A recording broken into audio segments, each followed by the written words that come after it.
Hey guys, welcome back to the channel. If you haven't already done so, please like and subscribe so you can check out our cool videos we have coming up. Today we are going to tackle the airlift kit for our motorhome. So check it out. All right, so we're in the RV. Today we are going to talk about Airlift's Ultimate 5000 airbag kit we're actually putting it on our motorhome, our 2016 Precept. So the Airlifter kit is a set of airbags that sits down underneath the motorhome between the axle and the frame.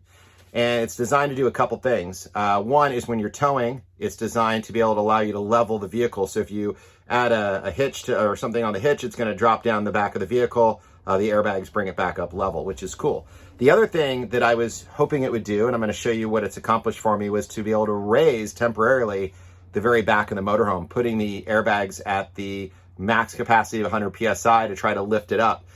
We have a kind of a dip when we pull down into the spot we park our motorhome, and I've actually been scraping the motorhome on the street.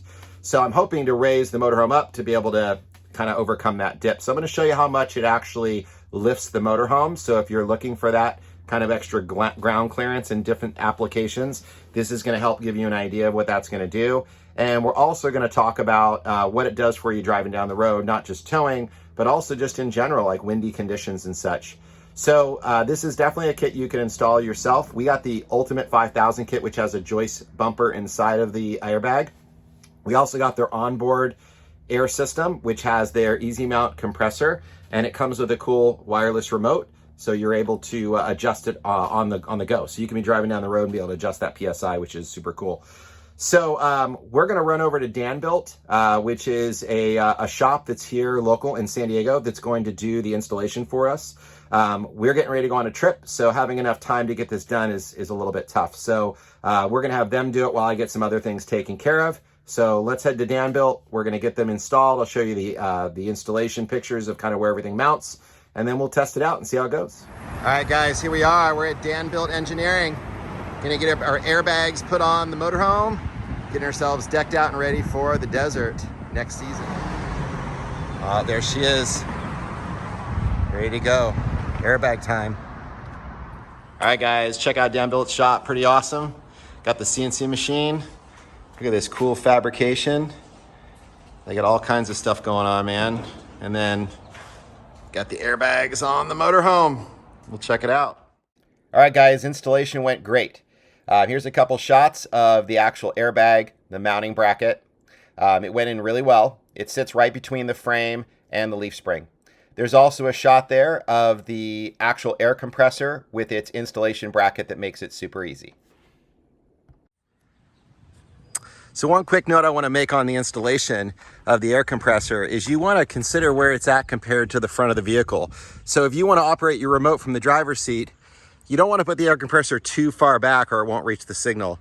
So we have our air compressor right down here, back underneath this bay.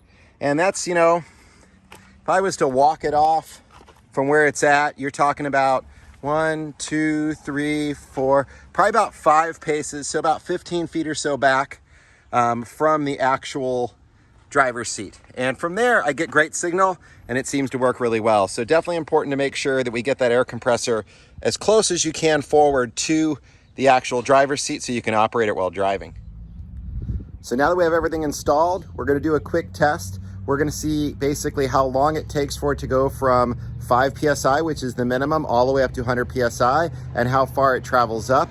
We're also going to drive the motorhome around the block, unload the suspension with it at the 100 psi, and then drop it and see how far it actually drops down. That's going to tell us what our overall lift is going to be. So that way, if we're trying to clear an area that maybe the back of the motorhome is a little bit too low, or we're going out into the desert, we're going over some bumps and terrain, and we want to raise it up a little bit, we want to see what kind of clearance we're going to be able to get. So let's start with our test with it rising, and then we're going to show it dropping. So in this test, we're going to see how high it lifts the rear from a stationary position. So we're right at what we're going to call 17 3/4, and we are sitting at 5 psi. So what we're going to do is we're going to go ahead and we're going to take it all the way up to 100 psi. This will also give you a timeline roughly on how long it takes. So here we go.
All right, so the unit is stopped, and we're right at we're just shy of 19 1/4. So that gives you kind of an idea of how high it's gonna go from just a dead standstill. All right, so now we're gonna do the drop test, which means that we've inflated to 100 PSI. We drove it around the block, which then kind of unloads the springs a little bit, so it kind of settles in where it's at. And then I pulled it back onto my parking spot, and we're gonna see how far it drops. So right now, as you can see, it's right about 18.5 is probably a pretty safe guesstimate on where it's at. So what we're gonna do is we're gonna go from 100 PSI, we're gonna drop it all the way back down to 5 PSI and see how far it drops.